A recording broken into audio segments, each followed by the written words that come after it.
Okie dokie, folks. No, we're not going to get all of this done today because there's quite a bit and there's a lot of talk over it and so on. And so I'll go so far and I'll stop at around 10 to 12 because we have our first faculty research committee meeting at that point. But what I'm going to do over between now and today and on Tuesday, I bring you down to some of the nuts and bolts of projects. So I give you, very high level overview of what it is. Now I'm going to, even though it says project management overview, I'm going to drop you down into some of the nuts and bolts, and then bring you back up again and cover some of the key areas that we need to basically cover, learning objectives and so on.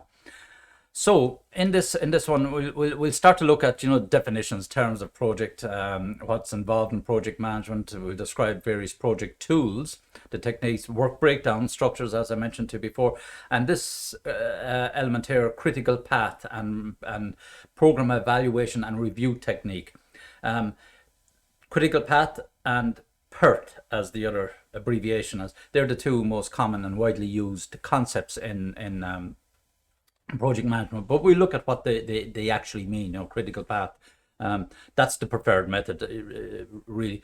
And then of course, cost, time and trade-offs and resource management. Now the cost, time and trade-off, that's going back to this, remember this three-dimensional box, cost, time and performance, same thing, trade-off, performance. There's always a give and take essentially, and whatever that trade-off is will inevitably affect cost and time, and that's the job of the project manager and the project team, to get that balance right and keep it moving.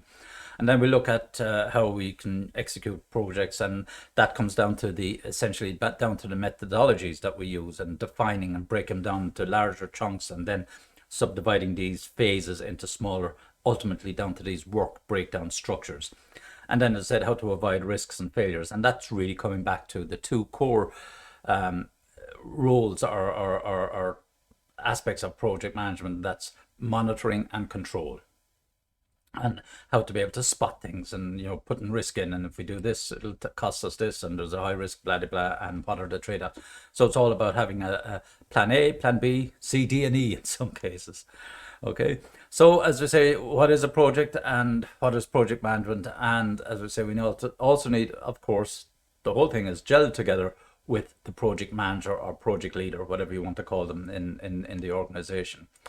So by definitions, now I'll fly through these because they're pretty straightforward. Primary characteristics: a well-defined goal or objective. So having a clear understanding of what the requirements are, what's expected as the output of the project itself.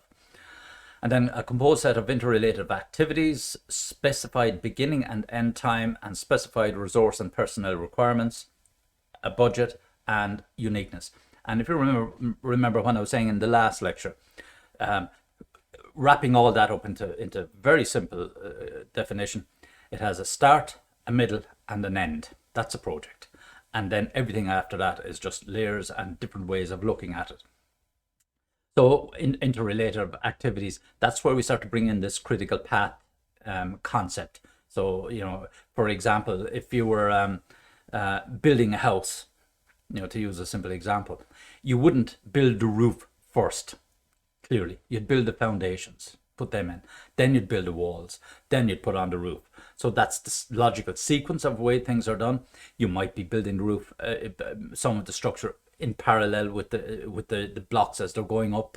You might be 2/3 the way up and say, right, now it's time to start on building the woodwork for the roof, and then by the time the roof is finished, we'll go. So there's a little bit of overlap, asynchronous, but in any case, you can't put the roof on until the walls are built. So they're the three main elements on the critical path, and that's all that critical path means.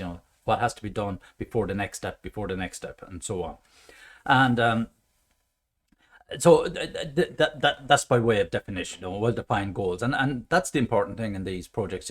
When you start to break down the large project into the smaller work packages and then work breakdown structures, that everyone is clear and they understand how their piece of work fits into the bigger part of the jigsaw.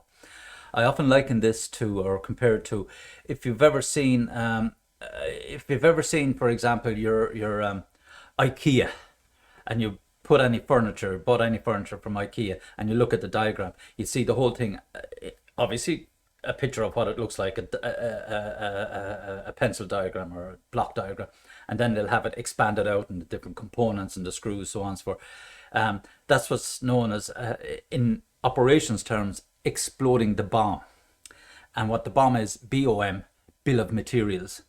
And the bill of materials it'll tell you how many screws you have, how many these panels you have, how many horizontal panels, pieces of wood you have, and the different connectors, and they show you, and then they step you through the sequence of how you put it all together. That's probably one of the best ways of getting the head around and understanding what a project is like. So you know what it should look like at the end. Then they show you all the component parts, and then they step you through it to show you, put this piece together, that piece together, and then at the end, very end of it, you'll have, technically you should have, the picture you're shown with. Okay, and here's the other aspect of project management. Most of us fellas don't take time to read the manual, and we go after, oh, here are all the bits, and we start going into it. And then suddenly we find things start to go wrong in it. We use the wrong size screw, and we punch a hole through the wood and say, oh God, I have to fix that now and come back. That slowed me down. Or I've damaged that wood. Maybe I have to buy a replacement piece in that section. And then we go, and eventually we get there, and it's taken us longer. We've been frustrated simply because we didn't stop and look at the manual and look at all the detail and the steps that need to go through and so on.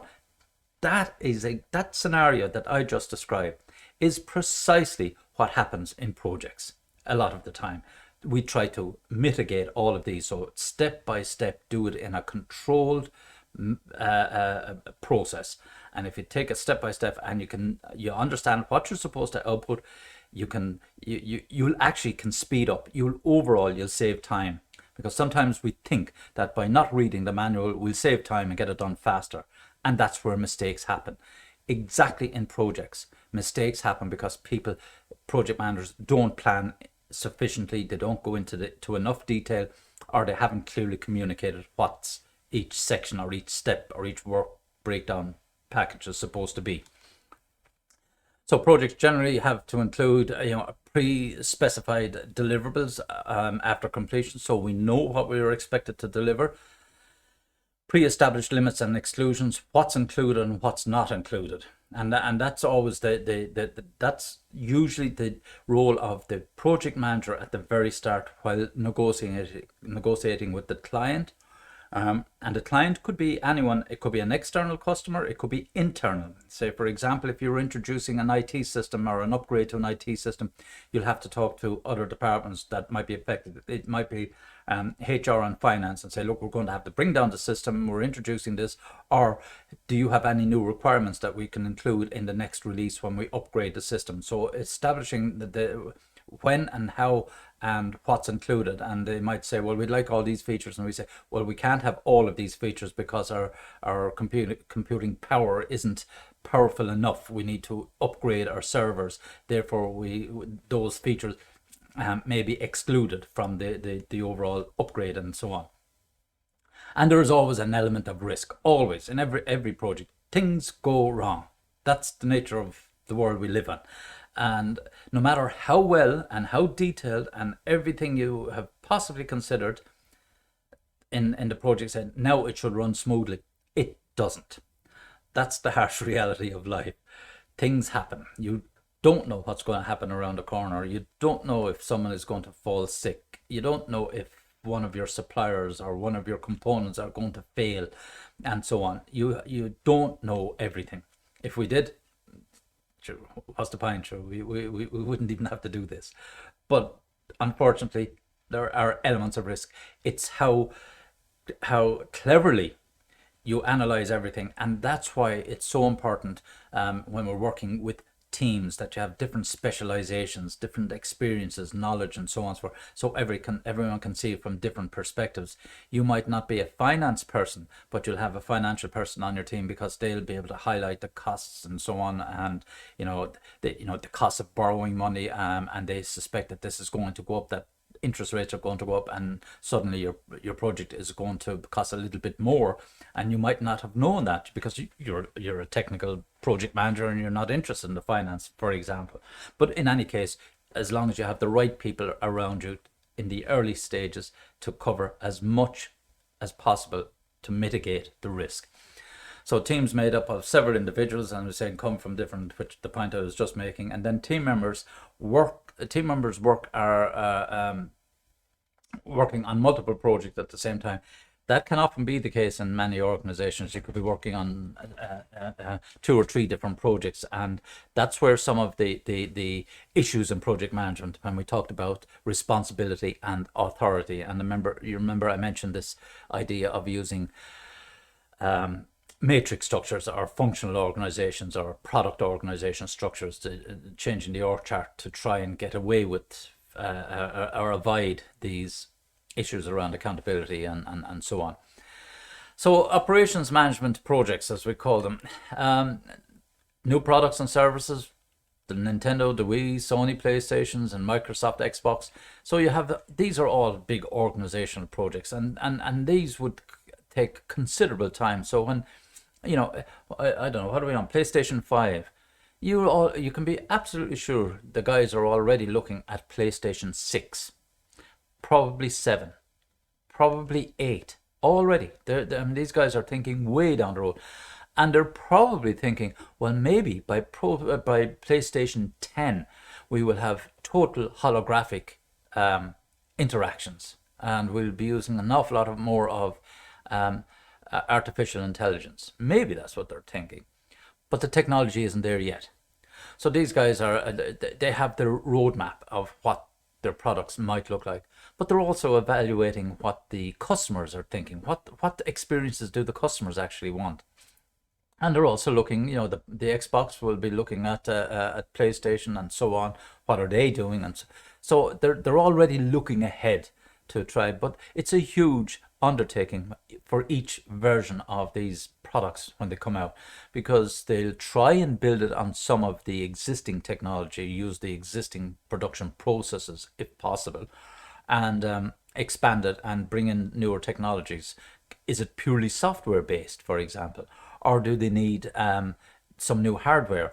What is Intel's roadmap for chips? AMD, Ryzen, all these chip manufacturers, do we go off and develop our own? I think Microsoft, for example, and Apple, they develop their own chips. They don't always use Intel chips, and these are real considerations. Anyway,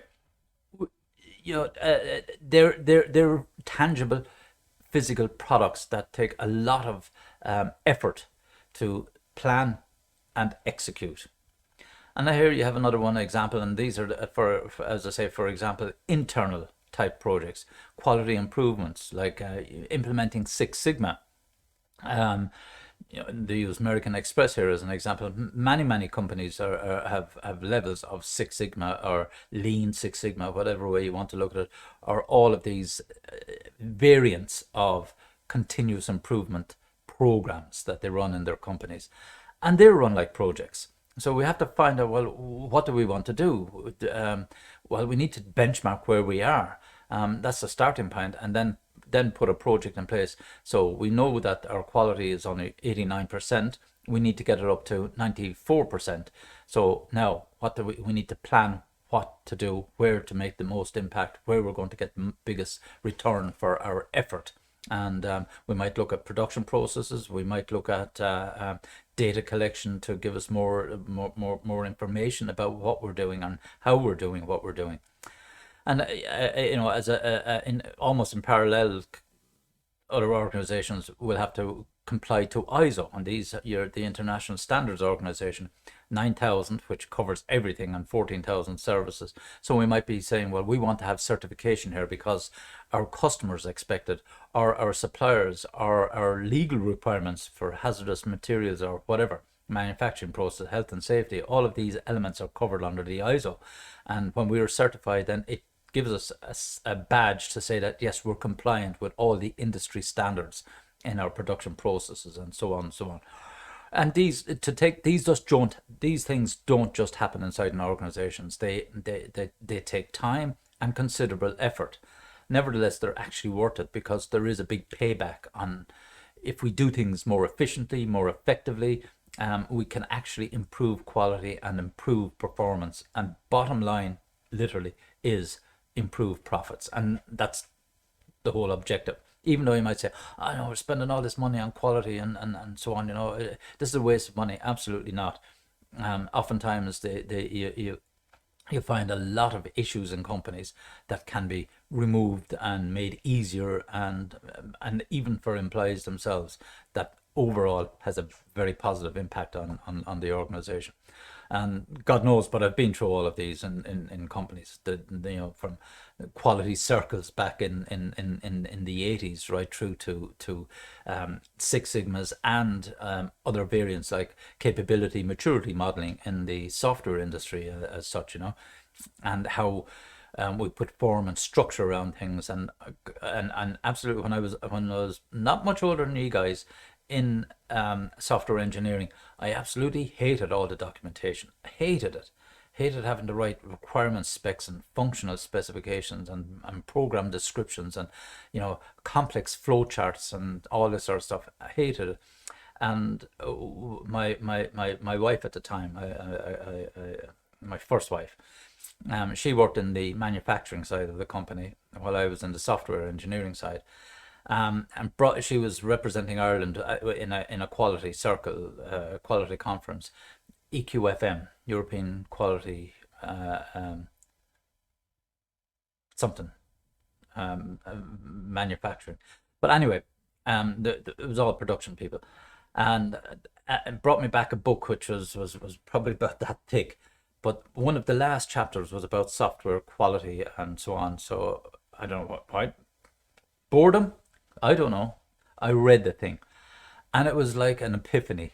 I thought, Jesus, I've suddenly seen the light, and I went back in and I started to apply some of those techniques to myself in my own work, and it actually the net effect for me was that I was getting much better quality work out of myself simply because I was taking time to do the documentation and think about things more clearly, rather than racing in and trying to write code and write code.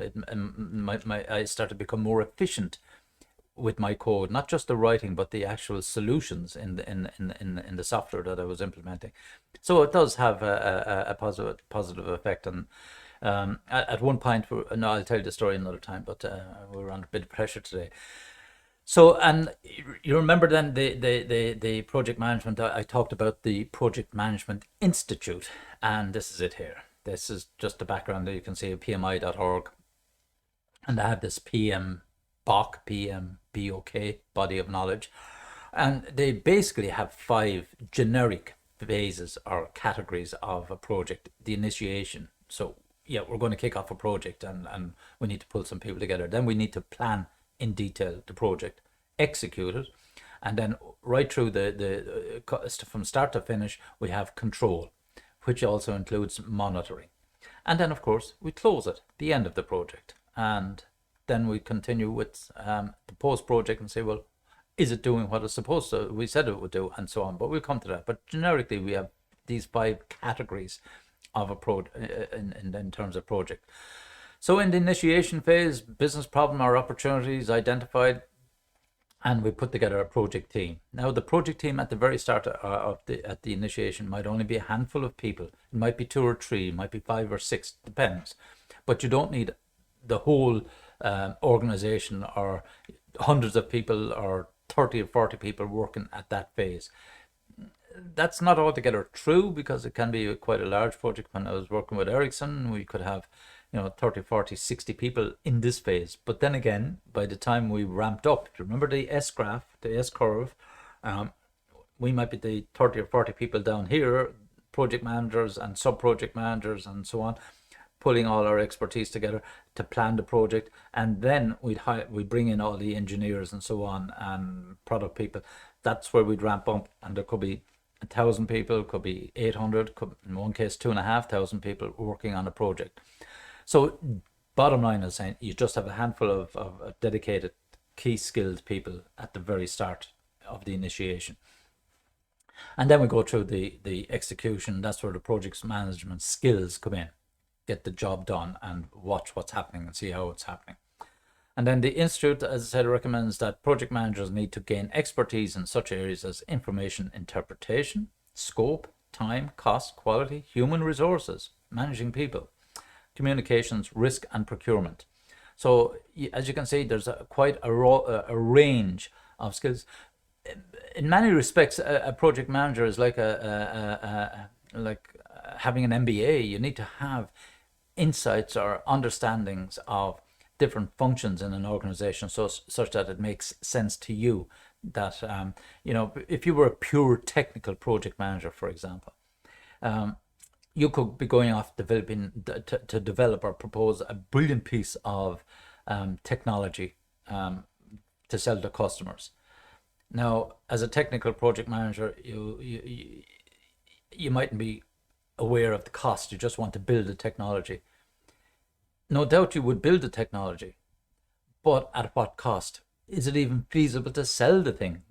Does it cost hundreds of thousands, millions of euros, and is it worth it at the end of it? So there are all these trade-offs. So you might end up saying, right, great technical solution, but we need to pull it back and simplify it, and you as a technical person, you're missing out on this. And that's why it's so important to have all of these rounded skills. And so we have what's known as these project champions. And essentially, we won't go into a discussion starter, but basically, these are the supporters of the project. Your project champion could be the functional manager, could be a divisional manager, could be the CEO, could be the board of directors, but somebody that is highly motivated. Oftentimes, it can be the actual project manager himself acting as the project champion, because I can tell you that even though you might have all the technical skills of a project manager, you're able to monitor, control, you're able to produce reports and graphs and earned value charts and all this sort of stuff, you're dealing with people. And although I don't particularly like the use of the word human resources are metals, ingredients, components, all that sort of stuff. But people are people, and they are the most difficult resource to manage. Can be, most certainly, because we're all different. And you need to be able to motivate people. That's why being a project manager and having stamina, the drive to be able to be positive at the start of the project without being over the top. And I seriously mean this. You don't go around with a big smile on your face 24 hours a day and giving everyone high fives as you pass them in the corridor. You'll get a name as a whack job, for that kind of stuff. But that you understand yourself, and oftentimes I've done these programs where we would have had to go off and do a whole battery of psychometric tests and define our personalities and so on and so forth to see how well we interact with people. And we're all different, and we have, and it highlights your weaknesses, and through these tests you can improve your professional self, such that you're able to communicate, motivate, and essentially they're the two primary skills or key skills. So these are and that's why the way I use these project champions. I don't like using the word because I think it's well, that's only my own opinion. You'll get some books writing about these project champions, but it kind of oversells stuff. That's only my perception of it. Maybe I'm being a bit harsh on it. Maybe I'm too old and cranky and bad. Anyway, the reality of it is, behind it, whether you call it a project manager, project champion, and so on, is a skilled professional who motivates the project team to keep going, even during challenging times when the risks are high, when things are going wrong, to be able to pick things up. And I can honestly say that I've had the real privilege of having to work with such types of persons that were exceptional project managers, and I learned quite a lot from these guys. So it involves creating the planning phase of it. We have the project plan, obviously, what we think we want to deliver, and over what period of time. Then we have the resource plan. What do we need? People, equipment. And then we put attached to that the financial plan. How much is all is this going to cost us at each stage of the project? And then the overall cost. A quality plan. So how are we going to be sure? Now, the quality, this is it's an elusive thing, concept, because it means different things to different people. And similarly with organizations. And for example, in terms of quality, are you giving the customer exactly what they ordered? Or do you think you're giving the customer what they ordered? These all become issues which we put into the quality plan, and that's where if you have requirements that are not met or features that aren't functioning the way they were expected, that can be considered to be poor quality from the customer's perception. But from your side of it, you say, oh, this is a great solution, and so on, everything works and fine. But does it solve precisely the right problem? Does it do exactly what the users were expecting it to do? That can be a problem with quality. But even within the project itself, you can have quality issues between different types of processes and different production processes and locations and so on, different standards if you're getting components made for your product across the globe, different countries. You'll have EU standards, US standards, you'll have Eastern standards. That they all different, they all have different compliances, and they themselves can raise issues around quality. What might be acceptable in one country or one geographic location might not be acceptable in another geographic, and that brings in risk, and we evaluate this risk, and then we say, well, how do we mitigate it, and so on. So, and then the communications plan. Now, we don't the communications plan, sometimes these processes look more overwhelming or daunting than they actually are. The communications plan can be a simple thing. These are the project meetings that we're going to have. We're going to schedule these meetings approximately every 2 weeks, every 4 weeks, and we'll have a major meeting every once a quarter or whatever. It depends on the length of the project. And that's a communication plan, because you're producing information as to the status of the project. And that's what people want to know. Are we on the right tracks? Are we, and so on? Because oftentimes you might be paying people bonuses and for achieving certain targets on time or ahead of schedule ever so slightly. In any case, that's all the communication. And of course, the risk plan. What are these elements of the project, or what parts of this project do we consider to be high risk? For example, if we were coming to a particular phase in the project towards the end of the execution phase, and we say that we've built all these, we're ready now to build a first prototype and so on, have we covered everything? That can be a risk.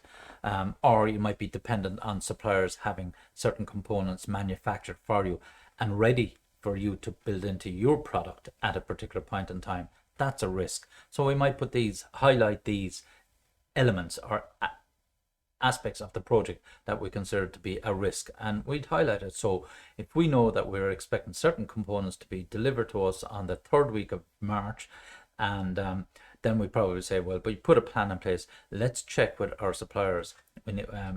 How are you progressing? Because they'll be running kind of like their mini little project to develop the components for you. So you want to be keeping in contact with that company. You have no control over how they're doing what they're doing, but nevertheless, you need to be sure that you're going to get your components on the 3rd week of March as according to your plan. And if there are any, if you have good communications with that supplier, then you'll be able to see the progress, and that removes the risk of not delivering. And so if you don't talk to that person or that company and expect at 9 o'clock on Monday of the 3rd week of March that everything is there, and nothing is there from your supplier, bit late then to be looking back. So that's why we put these risk plans in place and what we can do about them. So the project execution itself, this simply involves the actual completion of all the activities. So we put all the components, all the bits and pieces, all the work packages, work breakdown structures, all the activities, they're all carried out. So we now say, yes, we have our first version of the software. It's been written, we've debugged all this sort of stuff. Now we can go and test it. So the project manager requires requires the project manager to start the construction of deliverables. So during that phase, to develop that final piece of software, for example, you might have a customer interface, you might have a database part of it, you might have the actual code for doing some other processing. Let's say you were building a piece of software for you want to develop a charging system. You want to be able to charge people using their mobile phones for particular products, and you want to introduce this.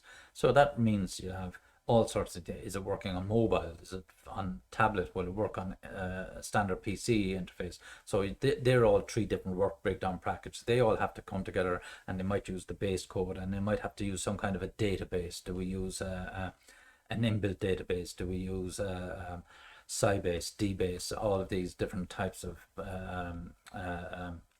commercially available products, and fine tune this, and then we might need to have some servers. So all of these are different work packages, but they can work kind of in parallel or asynchronously. That's what you're doing through the execution phase, and then we know that at delivers. So we know that for us to be able to test the mobile phone interface, we need to have a mobile phone, we need to have the actual software written, we need to have the APK software downloaded onto the phone. Then we need to set up the communications channel back to our server, physical server, and which then talks to the software for charging. So we need to have all these sequences in place before we can actually test or do anything about it. So these are the various delivers, and they have to be sequenced as such. And then we say in the real-time assessment of the execution of a project plan, this is the control part of it. So we're monitoring and controlling, and the monitoring is we're looking at, and we'd see, is the software engineering department that's writing the code for the mobile phone application or the app version of it, are they on target? And that's the monitoring side of it. And the control might be two of the engineers have decided to leave the company. You need to control this to make sure that you can deliver.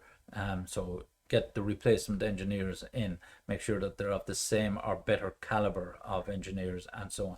So that's how we begin to control it. It may be more cost. So you might say, okay, we're going to have to pay higher salaries there. So that could put my project over budget, but maybe I can save it somewhere else. So I'm controlling the costs and the time of the project as such. So these are the two. That's why these two elements are attributes or functions of a project manager. Monitoring and control are so critical, and they work in tandem. And then it requires time, cost and quality, resource risk, and change management skills. And then the hardest job for a project manager, and that is the control, because you need the data, you need the information, you need to know what's happening to be able to control it. And that's why getting good communications channels, having good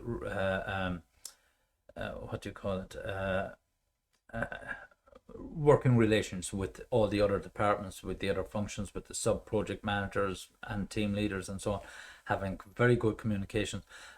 For example, that people are not afraid to tell you, Mark, it's I'm running late on my part of the work, and if I turn around and say, what? You'd probably not go back again. You'd be terrified. Geez, Mark is awful.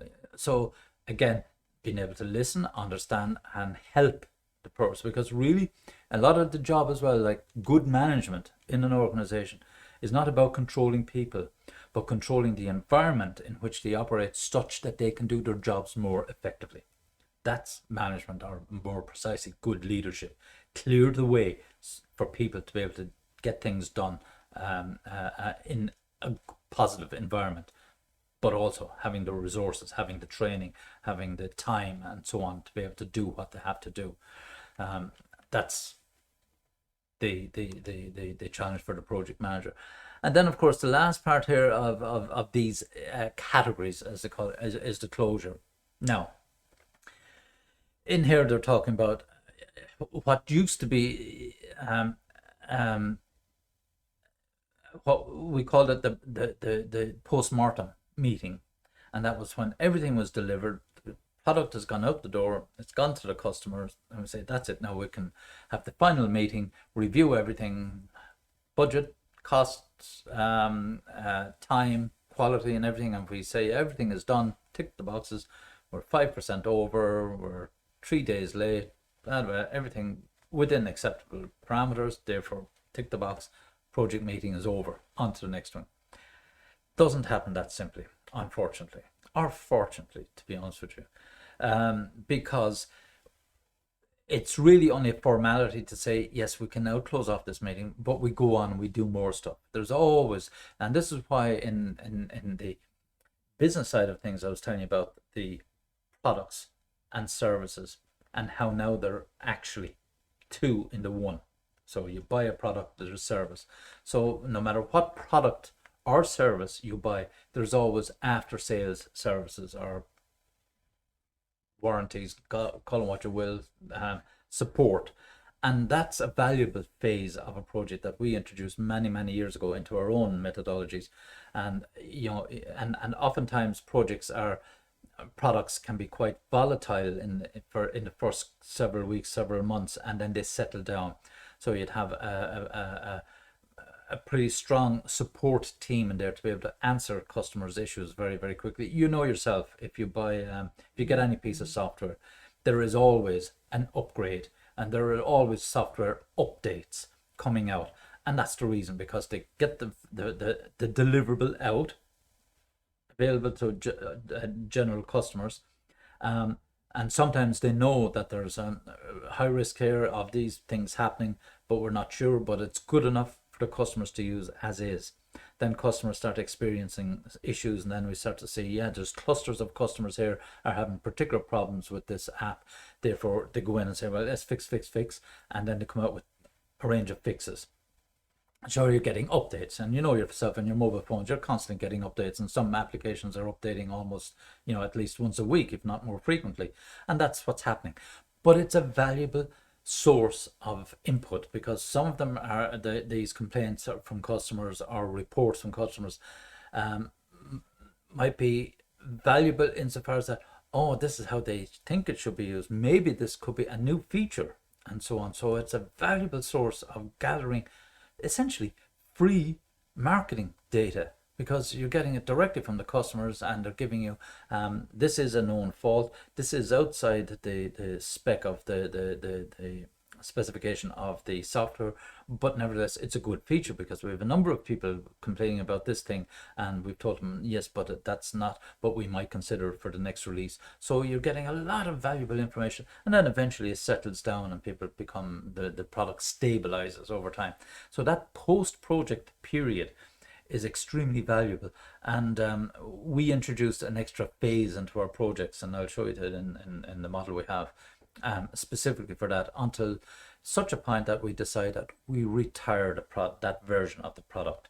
And essentially, when there's no more money, when the customers begin to decline in the usage of it, and say maybe something else is coming out, so we watch that, and we watch the rate of decline, such as we better get the next version out there before we lose customers, and so on. So it's really valuable, the information that can be gathered at that phase on the project itself. Now, folks, that's the project closure. So it's a nice logical place for me to stop. I know we've got about 10 minutes, but as I said, I'm being dragged off to a faculty meeting for 12 o'clock. We'll take it up on Tuesday exactly from this place. Now I'll prep the slide, the YouTube, and just upload that part of it, so as we record and so on. And I just need to close that down.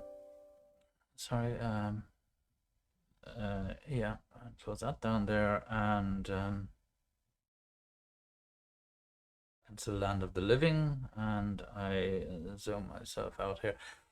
So that's it, folks. I won't delay you anymore. I'm just getting notices coming through here, and we'll take it the next section of this, or we'll probably complete it actually on Tuesday, to wrap up that detailed view of project management. Do you have any question, folks? Everything okay?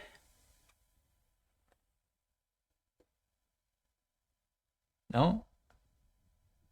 Everyone happy? Okay, folks, listen, I will let you go, and I will see you then on Tuesday, and we'll take it up from here, okay? And have a good weekend, folks. Okay. Bye bye. Have a Thank good you. weekend. Bye. Bye. You're welcome. Okay, thank you. Bye. Thank you. Thank you.